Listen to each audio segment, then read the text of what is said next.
Hi, my name is Alexa Shuto, and this is my fact sheet assignment in the form of a presentation. The disability I've chosen to research and present on is autism. The legal definition of autism under the Individuals with Disabilities Education Act is a developmental disability significantly affecting verbal and nonverbal communication and social interaction, generally evident before the age of 3, that adversely affects a child's educational performance. This definition covers a lot of what autism can be for individuals. However, it's important to remember that autism is on a spectrum, and many cases aren't evident before the age of 3. Sometimes autism is diagnosed later. Also, many people with autism are verbal, many are not. So I think this definition would be better if it included the diversity that autism can present itself with. Characteristics of autism include fixation and obsession. Many people and children with autism fixate on one or maybe several different things or interests, and that will be about exclusively what they focus on. For example, you may have a child with autism who is very fond of Power Rangers.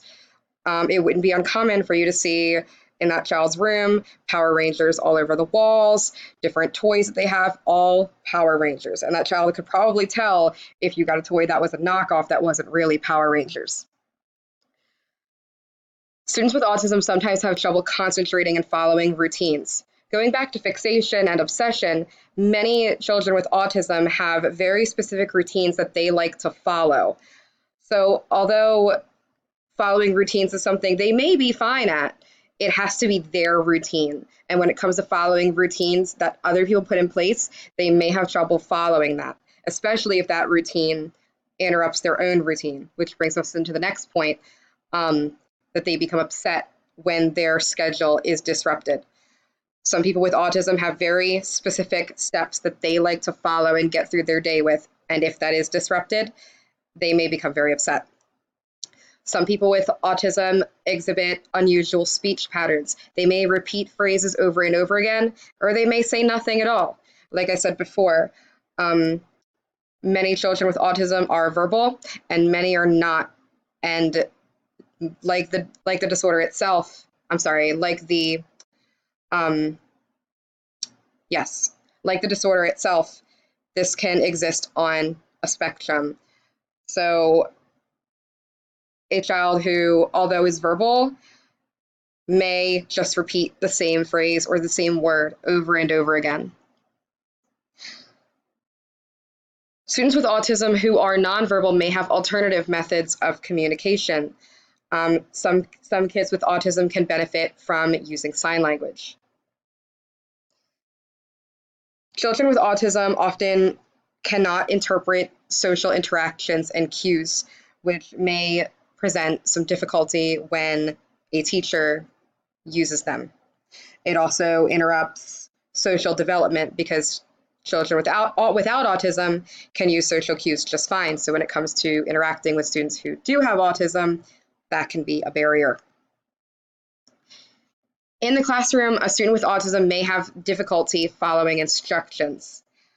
Going back to social cues, if a teacher uses social cues in his or her instructions, that may not get to a child with autism. A child with autism may have impaired communication. If they're nonverbal, they can't communicate back to their teacher, and their teacher may get frustrated with them, and the student may not have a way of expressing what the problem is, which will be a barrier in helping the student maximize their educational experience. The student may exhibit a lack of interest in school activities. Going back to fixation, some students have 1 to maybe 3 main interests, and if your school activity doesn't fall into that category of interest, no dice, you've lost them. That should say classroom disruption. If a child's routine is interrupted and they become upset, it could end up with the child throwing a tantrum, depending on how old they are, and that can interrupt the classroom process. A student with autism may have impaired concentration. It may be very hard for them to focus, especially because students with autism can become distracted by sensory stimulus. So if there is a light that's too bright, if there maybe the air conditioning is making a humming noise and it's distracting the student, they may not be able to focus on their assignments. Again, they may not be able to communicate with their instructor if they're nonverbal, and having so few interests, they may lose interest in their assignments, which can cause them to fall behind and not maximize their learning experience. In the classroom, when working with a student with autism, a teacher should give directions one step at a time and really chunk it. A child with autism may be overwhelmed by having a bunch of instructions thrown at them all at once. So what a teacher should do is give an instruction, model it for the student, and once the student has mastered that, move on to the next step instead of giving maybe a list of instructions, which may be fine for a group of typical students, but that can be very overwhelming for a student with autism. So it's best to go one step at a time and just one by one until they've completed the entire task. Make use of assistive technology. While some students are nonverbal, they have no problem understanding what their teacher is saying and processing that. They just can't give it back.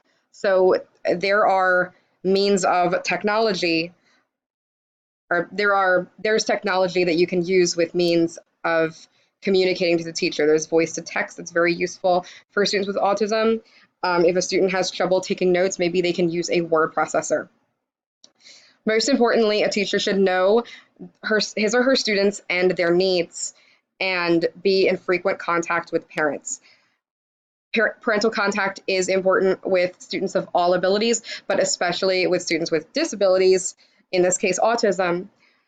It's best to be in frequent contact with the parents, know what's going on at home, know what the parents are noticing, figure out what the parents are noticing is not working and what is working. What should you continue doing? What should we maybe drop at the next IEP meeting?